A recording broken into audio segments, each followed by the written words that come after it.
अंतराल आ गया हो तो भी तो आने के बाद आप उसको पहचानेंगे कि नहीं पहचानेंगे? ऐसे भुलक्कड़ तो नहीं हो जाएंगे, कहेंगे ये तुम कौन हो, कहां से आए? पर धन का मद, पद प्रतिष्ठा का मद कितना भीषण होता है, भयंकर होता है। द्रोणाचार्य बड़ी प्रसन्नता से गए थे कि मेरा मित्र उठकर मेरा आदर करेगा, लेकिन द्रुपद ने उनकी ओर ठीक से स्नेहपूर्वक देखा तक नहीं। जब द्रोणाचार्य ने अपना परिचय दिया कि मैं तुम्हारा सहपाठी मित्र द्रोण हूं और हम तुम एक ही पाठशाला में पढ़ते थे, महर्षि भारद्वाज की पाठशाला में हम तुम दोनों एक साथ ही पढ़ते थे, और उस समय तुमने हमको कहा था कि मैं राजा बन जाऊंगा, तब तुम आना, मैं तुम्हें आधा राज्य दे दूंगा, लेकिन राज्य पूरा आपके ही पास रहे। मैं एक तपोधन अकिंचन ब्राह्मण हूँ, अयाची वृत्ति से अपना निर्वाह करने वाला हूँ। मुझे अपने गृहस्थाश्रम के कुटुंब की रक्षा के लिए, देव ऋषि पितृकर्म के संपादन के लिए एक गाय की आवश्यकता है। एक गाय लेने की इच्छा से मैं तुम्हारे पास आया हूँ। यह सुनकर के द्रुपद ने क्रोधपूर्वक कहा कि अरे मूर्ख ब्राह्मण, मित्रता समानता में होती है। तू दरिद्र एक राजा को अपना मित्र बता रहा है, तुझे लज्जा नहीं आती? चले जाओ यज्ञशाला में आसन लगा लो, वहीं सीधा सामान मिल जाएगा, बनाने खाने के लिए राशन पानी मिल जाएगा, चले जाओ वहां। तुमको गाय मांगनी थी तो सीधे गाय लेके चले जाते। मैं तुम्हारा मित्र हूं और आधा राज्य देने को कहा था, ये सब सभा में बोलकर तुम मेरा अपमान करने आए हो? चले जाओ यज्ञशाला।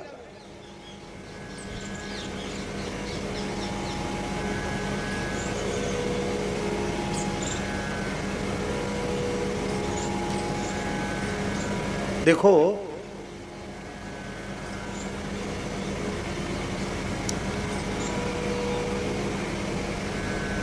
किसी ने अपमान किया महाराज जी, किसी ने तिरस्कार किया और हमारे मन में क्रोध उत्पन्न हुआ, पर हमने विवेक से क्रोध का शमन कर लिया और उस अपराधी को क्षमा कर दिया, तो हमारे तप की, हमारे तेज की वृद्धि होगी, हमारा कोई नुकसान नहीं होगा। अपमान करने वाले की हानि हो जाएगी, लेकिन क्रोध भी उत्पन्न हो जाए, क्षमा भी न करे और गांठ बांध ले कि आज मेरा अपमान हुआ है तो मैं इसका बदला अवश्य चुकाऊंगा, यह एक बात बहुत अच्छी नहीं। प्रतिशोध की भावना ही पुनर्जन्म का हेतु बनती है।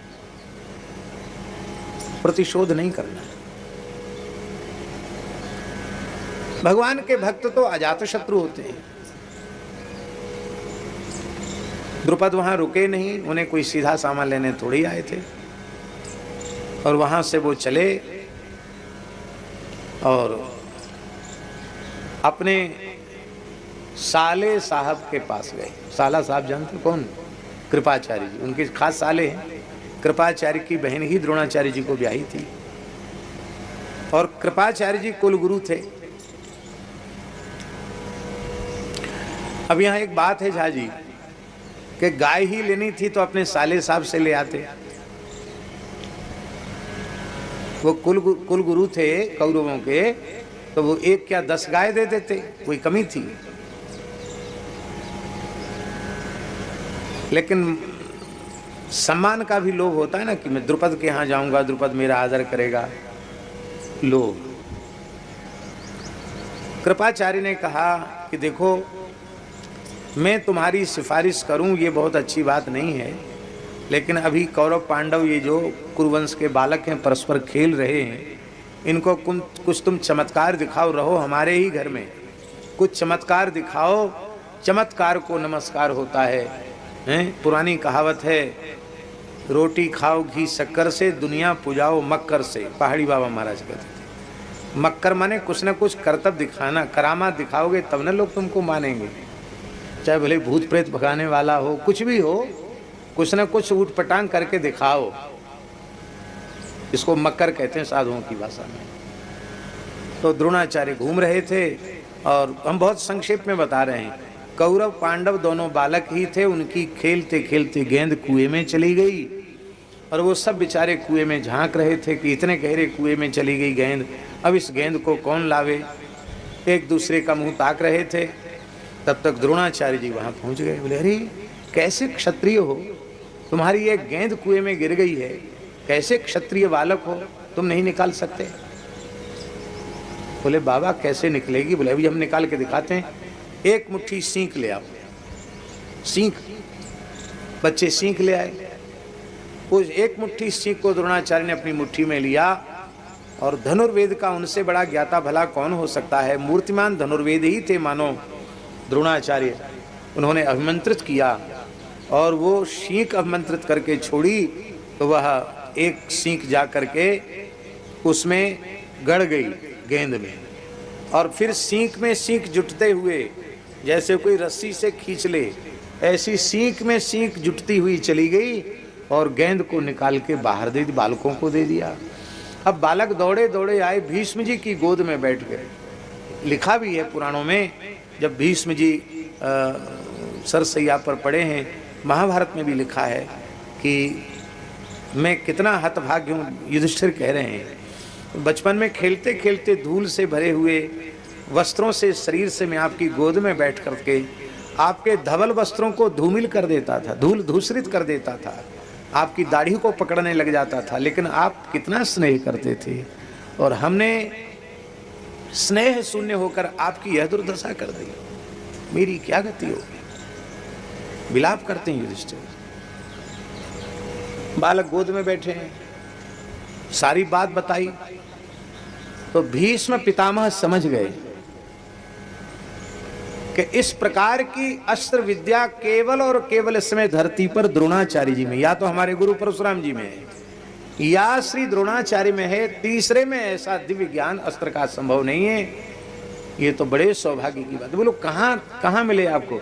अरे बोले, आप अपने गुरु जी है ना कृपाचार्य जी, उनके घर में रह रहे हैं। वो समझ गए वे ही होंगे द्रोणाचार्य, और स्वयं भीष्म ने जाकर उनका आदर किया, प्रार्थना की, और प्रार्थना करके कहा कि आप यहाँ के कुलपति बन जाइए, क्षत्रिय कुमारों को आप धनुर्वेद की, अस्त्र शस्त्रों की, दिव्यास्त्रों की शिक्षा प्रदान कीजिए।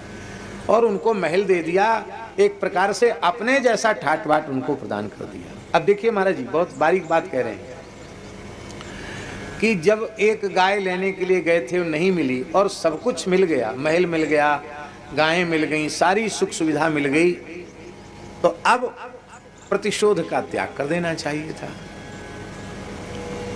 लेकिन वह गए ही इसलिए थे कि हमें द्रुपद से बदला लेना है, इसके लिए हमें शक्ति संपन्न बनना है, और उन्होंने उस पद को स्वीकार किया। कौरव पांडवों को खूब लगन से पढ़ाया, और उनका प्रदर्शन भी सबके सामने हुआ, महाभारत ग्रंथ प्रमाण है। और अब आई गुरु दक्षिणा की बारी कि गुरु दक्षिणा दीजिए। गुरु पढ़ाने के बाद कहते हैं गुरु जी कि अब देखो तुम्हारी पढ़ाई पूरी हो गई, अब तुम गुरु दक्षिणा प्रदान करो। तो बालकों ने कहा कि आप आज्ञा करो, क्या गुरु दक्षिणा दें।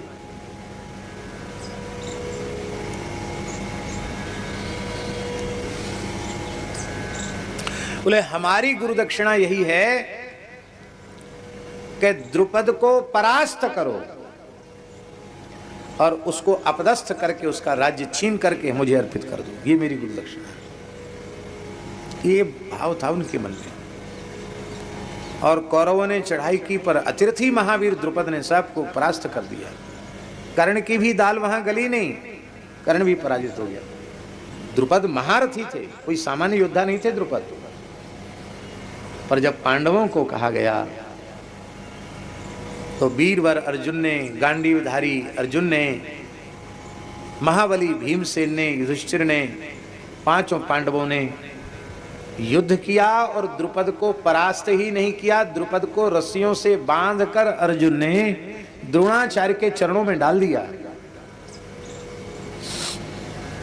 उस समय द्रोणाचार्य ने कहा, कहो मित्र द्रुपद, तुमने कहा था कि एक निर्धन की एक धनवान से राजा से क्या मैत्री, अब तुम स्मरण करो, अब तो तुम मेरे ही जैसे हो चुके हो, अब तुम्हारे पास राज्य नहीं है, मेरे शिष्यों ने तुम्हारा राज्य जीत लिया है, अब तुम्हारे प्राण भी हमारे अधीन हैं। बोलो अब तुम्हें मित्रता का स्मरण है कि नहीं? द्रुपद ने कहा कि हाँ, हमें अब सब याद आ गया, अब राज्य भी आपके अधीन है और हमारे प्राण भी आपके अधीन हैं। बोले देखो तुम क्षत्रिय हो, तुमने प्रेम को भुलाया पर मैंने नहीं भुलाया, मैं अभी भी तुमको मित्र मानकर प्राणदान दे रहा हूं। पर तुमने मुझे जो वचन दिया था आधा राज्य दे दूंगा, तो तुम्हारा वचन सुरक्षित रहे, तुम्हारे धर्म की वचन की रक्षा हो, इसलिए मैं तुम्हारा आधा राज्य ले लेता हूं। और आधा राज्य द्रुपद ने, द्रोणाचार्य ने द्रुपद का आधा राज्य ले लिया। आधे राज्य के मालिक द्रोणाचार्य बन गए, राजा हो गए एक प्रकार से। भाई आधा राज्य द्रुपद के पास, आधा राज्य इनके पास, तो राजा हो गए कि नहीं हो गए? अब देखिए, एक ब्राह्मण ने क्षमा नहीं किया तो क्षत्रिय तो उसमें वह उस प्रकार का शौर्य रहता ही है। क्षत्रिय तो प्रतिशोध की भावना क्षत्रिय में न रहेगी तो किस में रहेगी? उसने निश्चय कर लिया कि इस समय मेरा शत्रु द्रोण इतना बलवान है कि मैं उसे परास्त कर नहीं सकता हूं, तो हमको अब मानवीय बल का या अस्त्र शस्त्रों के बल का आश्रय न लेकर हमें दैवी बल का आश्रय लेना चाहिए। और द्रुपद ब्राह्मणों के पास जा जाकर प्रार्थना करने लग गया कि इस प्रकार का मारण यज्ञ कराओ कि द्रोणाचार्य की मृत्यु हो जाए। आज तो इस प्रकार के अधिकारी ब्राह्मणों का उपलब्ध होना भी कठिन है। उस समय इस प्रकार के ब्राह्मण थे कि जो यज्ञ कर्म में निष्णात थे, वो जो चाहो सो सब कुछ दे सकते थे। गीता जी में अयम वो तुष्ट काम दुख, संपूर्ण कामनाओं की पूर्ति करने वाला यज्ञ है। स यज्ञा प्रजा सृष्ट्वा पुरोवाच प्रजापति अनेन पृष्विश्वध्वम अयम वो तुष्ट काम दुख। संपूर्ण कामनाओं की पूर्ति यज्ञ से होती है। अस्त्र शस्त्र चाहो तो यज्ञ से मिलेंगे, रथ हाथी घोड़ा चाहो तो यज्ञ से मिलेंगे, पुत्र चाहो तो यज्ञ से मिलेगा, विजय चाहो तो यज्ञ, जो चाहो सो यज्ञ से मिल जाएगा। विराज जाओ।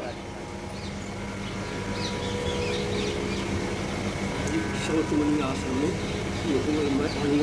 छोटे बहन भगवान है, वो आपको 10 मिनट के लिए, 10 मिनट के लिए आपको आश्रम में